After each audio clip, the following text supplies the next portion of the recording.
Bonjour à tous et bienvenue dans une nouvelle vidéo sur JavaScript. Dans la vidéo précédente, nous avions vu la fonction filtre. Donc, on avait créé un tableau d'objets qui contenait des jeux vidéo avec le titre et la note. Nous avons décidé de filtrer les jeux en fonction de leur note et d'afficher uniquement des jeux avec une note haute dans ce cas de figure-là et une note un peu plus basse, du coup en dessous de 10 ici.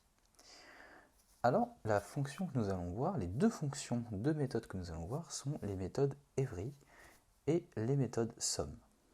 Donc, every est une méthode qui est plutôt intéressante lorsque l'on veut effectuer du test, lorsqu'on veut s'assurer de la présence de propriétés ou de s'assurer qu'il n'y a pas de propriété manquante. Donc, je vais vous montrer. On va créer du coup un const, on va appeler checkRating, qui va prendre du coup nos jeux, notre tableau de jeux, et on va faire la méthode every. Donc on tape ensuite une fonction qui prend en paramètre un jeu, car on veut retourner un seul jeu, donc on veut analyser jeu par jeu, et on va faire un return de game.rating. Alors pour le coup, j'avais ici note, vous avez vu l'erreur, donc je vais renommer note en rating.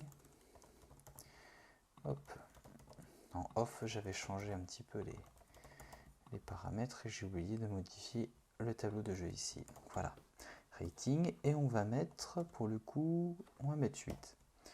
Donc normalement, il doit me retourner un true ou un false qui va me dire si au moins tous les jeux sont au-dessus du coup de 8. Donc là, je vais devoir faire ensuite un console log de check rating.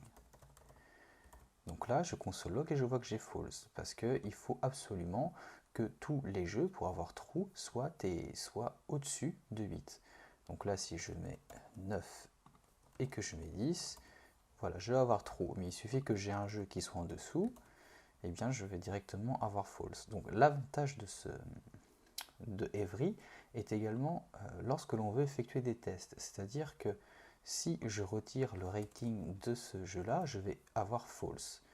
Et ça me permet non pas du coup de checker tout simplement, là j'ai mis 8, mais si je mets uniquement rating, je vais avoir false, car ça veut dire qu'il me manque dans un des jeux la propriété false. Pardon, la propriété rating. Donc là, si je retape rating, et peu importe ce que je vais mettre 0, je vais, je vais taper, je vais avoir false. Alors, 0, je dis une bêtise, et normalement, voilà. Alors là, dans ce cas de figure-là, on voit que 0 est un nombre, une valeur falsy. Donc pour le coup, il faut forcément quoi que ce soit au-dessus. Mais pour m'assurer de sa présence, voilà, il faut qu'absolument qu'il soit tapé. Il faut que j'ai rating une valeur qui soit différente de 0. Car pour rappel, et là je me suis fait moi-même surprendre sans y réfléchir, 0 est une valeur falsy. Donc si vous ne savez pas ce qu'est une valeur falsy, je vous invite à regarder une vidéo. Bon, je mettrai le lien dans la vidéo que j'avais fait, une vidéo que j'avais fait sur les valeurs truecy et les valeurs falsy. Donc voici, donc c'est tout pour every. Ensuite nous avons sum. Donc sum, lui, va uniquement checker s'il y a au moins un jeu de notre tableau qui contient la valeur qu'on va rechercher. Donc on va faire const sum rating.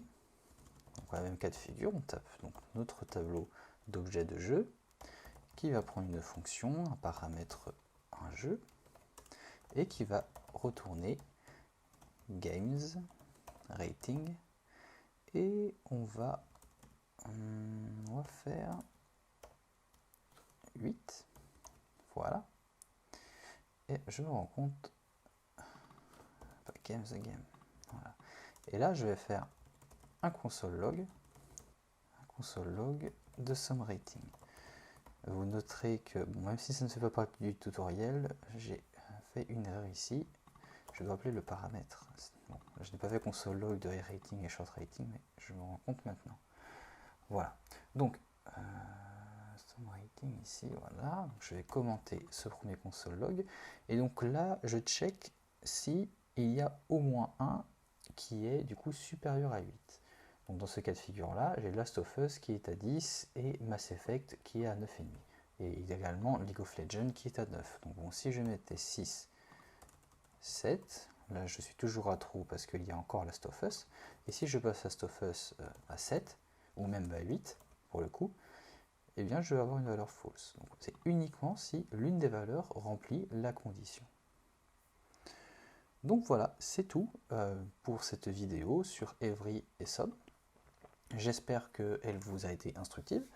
Si elle vous a plu, n'hésitez pas à mettre un pouce bleu, à vous abonner, à laisser un commentaire. Et si vous avez des questions, n'hésitez pas, j'y répondrai avec plaisir. Et je vous dis à bientôt dans une prochaine vidéo.